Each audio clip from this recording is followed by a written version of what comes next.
और आज भी इस पर्वत की एक विशेष महत्वता है, महिमा है कि आज भी दूध दही की सुगंध इस पर्वत से आती है। ओह, अभी भी? जी, 5248 वर्ष पहले यहाँ ठाकुर जी ने लीला की।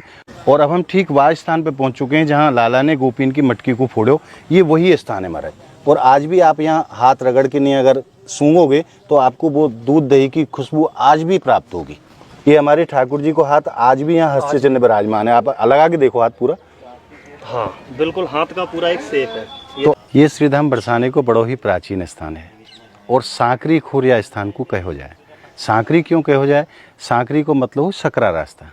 ये जो आप रास्ता देख रहे हैं ये इतना छोटा रास्ता है कि सकरी गली बनी पर्वत की, या में दो ना समाये। इसमें दो व्यक्ति एक साथ नहीं जा सकते, एक व्यक्ति एक बार में ही अकेला ही जाएगा। अच्छा।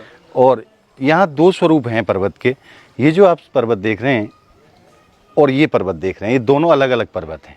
ये राधा पर्वत है जो कि गौर वर्ण में है, और ये कृष्ण पर्वत है जो श्याम वर्ण में है। इसके प्रत्यक्ष आप दर्शन कर सकते हैं। ये गोरा गोरा पर्वत है, ये काला काला पर्वत। हाँ, दोनों में कलर का हाँ, डिफरेंट है। तो ये कृष्ण पर्वत है और ये राधा पर्वत है। यहाँ सांकरी खुर में मटकी फोड़ लीला प्रमुख है यहाँ की।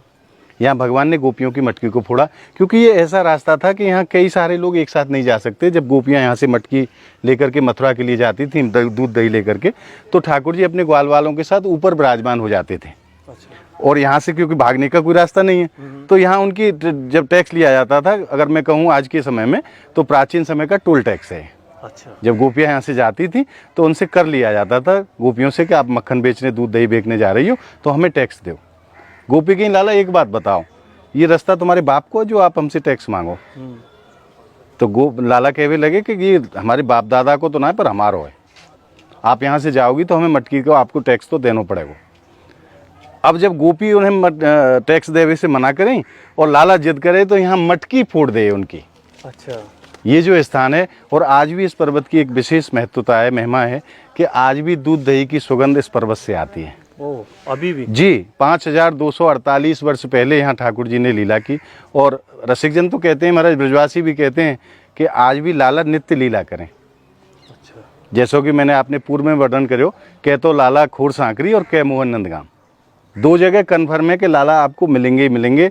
नित्य प्रति हमारे ठाकुर जी नंदगांव से यहाँ पधारें। और हमारे रसिकजन कहते हैं, चंद्र मिटे सूरज मिटे, मिटे त्रिगुण विस्तार, दृढ़ हित श्री हरिवंश को मिटे न नित्य विहार। एक बार को चंदा सूरज भी निकलनो बंद है सकें, परंतु ब्रज में हमारी प्रियाजी और लालजू की लीला बंद है जाए, ऐसा कबू है ना सके।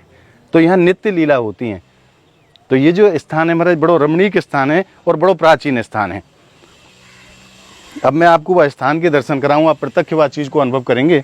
और अब हम ठीक वह स्थान पे पहुंच चुके हैं जहां लाला ने गोपीन की मटकी को फोड़ो। ये वही स्थान है महाराज। और आज भी आप यहाँ हाथ रगड़ के नहीं अगर सूंघोगे तो आपको वो दूध दही की खुशबू आज भी प्राप्त होगी। सही कह रहे हो। प्रत्यक्ष है ना, कोई भी भक्त आकर के दर्शन कर सकता है। महाराज जी, ये जो यहाँ पे दो छतरी बनी है ये और ऊपर, इनका क्या महत्व है? ऊपर जो आप दर्शन कर रहे हैं वो हमारे ठाकुर जी वहाँ विराजमान होते थे। अच्छा। और यहाँ अपने ग्वाल वालन को बैठा दे कि आप निगाह रखो कोई गोपी चुपचाप से ना चली जाए। अगर कोई गोपी जा रही है तो वो जो ग्वाल वाल है वो लाला को सूचना ऊपर दे कि महाराज आ जाओ, गोपी आ रही हैं। तो ये जो स्थान है ग्वाल वालन के बैठवे को है। और ऊपर जो आप छतरी देख रहे हो वहाँ हमारे लाला विराजमान हुए। और अच्छा, ये उनके सखा? जी, जो सखा जो यहाँ निगरानी करते थे, गोपियाँ यहाँ से जाएं तो हमें तुरंत बताओ। तो यहाँ ग्वालवाल विराजमान है जाए, ऊपर लाला विराजमान है जाए। और जैसे ही गोपी यहाँ से निकले तुरंत लाला को सूचना दे, लाला आ गई, आ जाओ। ये कृष्ण पर्वत है और ये राधा पर्वत है। यहाँ भी एक छतरी विराजमान है, आप दिखाइए जूम करके। यहाँ हमारी लाडली जी को स्थान है। अपनी 8 सखियों के साथ हमारी किशोरी जी यहाँ विराजमान होती हैं।